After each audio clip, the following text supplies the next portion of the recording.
बहराइच की पूर्व सांसद रूबाब सईदा को श्रद्धांजलि पेश करने बहराइच पहुंचे सपा के राष्ट्रीय अध्यक्ष अखिलेश यादव ने कई मुद्दों को लेकर केंद्र व यूपी सरकार को निशाने पर लिया।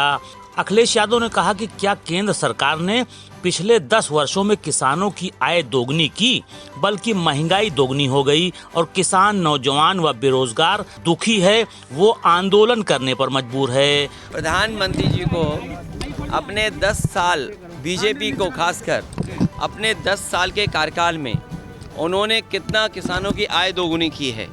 आप बहराइच, आपके बगल का श्रावस्ती, आपका बाराबंकी, गोंडा, ये वो ज़िले हैं जहां पर आम जनता खेतीबाड़ी से जुड़ी हुई है। क्या किसानों की आय दोगुनी हो गई? महंगाई का आलम तो ये है कि अगर हिसाब किताब लगाएंगे तो कई चीज़ों की महंगाई दुगनी हो गई। दाल की कीमत क्या थी, पेट्रोल, बड़ी चीज़ें तो भूल जाइए। आप बताइए 2014 से और आज 2024 हो गया है, नमक की कीमत क्या है? क्या नमक की कीमत दुगनी नहीं हो गई? नौकरी नहीं, रोजगार नहीं, किसान खड़ा हुआ है उनके सामने अपना हक मांगने के लिए। जो लोग नारा देते थे कि जय किसान, जय जवान, जय विज्ञान, किसान दुखी है, आंदोलन कर रहा है अपनी आय बढ़ाने के लिए। पूर्व मुख्यमंत्री अखिलेश यादव ने पुलिस भर्ती परीक्षा पेपर लीक मामले में प्रदेश सरकार पर हमला करते हुए कहा कि अगर सरकार की नीयत साफ होती तो कई परीक्षाओं के पेपर लीक न होते। इससे सरकार के दावों और सुरक्षा की पोल खुल गई है। सरकार की नीयत नहीं थी नौकरी देने की, और सरकार अगर चाहती होती नौकरी देने की, सरकार की अगर नीयत साफ होती तो जिस समय पहला पेपर लीक हुआ था उसी समय सरकार सख्ती से कार्रवाई करती और उसका परिणाम ये होता कि किसी भी परीक्षा का पेपर लीक नहीं होता। और आज केवल पुलिस भर्ती के पेपर लीक के आरोप नहीं हैं, बल्कि ARO की जो भर्ती हुई उसमें भी बड़े पैमाने पे छात्र, नौजवान धरना दे करके बैठे हैं लोक सेवा आयोग के सामने। वो अपना पर्चा कैंसिल कराना चाहते हैं, री एग्ज़ाम कराना चाहते हैं। आप सोचिए, सरकार जो दावा कर रही थी कि परीक्षा बिल्कुल सुरक्षित होगी, ये देखिए सुरक्षा का पोल खुल गया और सरकार अपनी खुद स्वीकार कर रही है कि उनकी नाकामी की वजह से पेपर लीक हुआ है।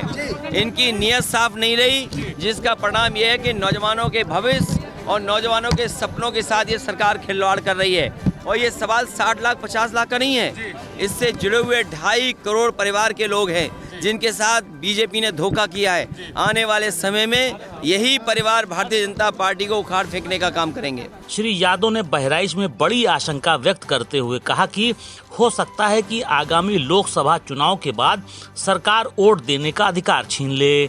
एक सवाल के जवाब में उन्होंने कहा कि मौजूदा समय में बड़े लोगों को डराने के लिए CBI और छोटे पत्रकारों के लिए थानेदार का इस्तेमाल किया जाता है कि इस चुनाव के बाद हो सकता है जनता को वोट डालने का अधिकार भी छीन ले सरकार।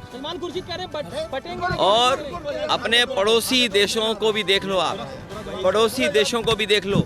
चीन में कोई वोटिंग नहीं हो रही है, रशिया जैसे देश में कोई वोटिंग नहीं होती, नामात्र के लिए वोटिंग होती है। उनका लीडर अपोजिशन भी जेल में मारा गया। और भी मुल्क हैं जहां पर डेमोक्रेसी का क्या हाल है। ये लगातार सरकार, चाहे चुनाव आयोग हो, चाहे कोर्ट हो, चाहे और संस्थाएं, उनको प्रभावित कर रही है।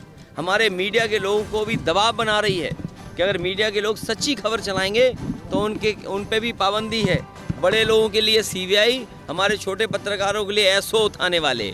मालूम हो कि अखिलेश यादव पहले पूर्व मंत्री यासिर शाह के आवास गए और फिर पार्टी कार्यकर्ताओं से मुलाकात की। RNI के लिए शादाब हुसैन की रिपोर्ट।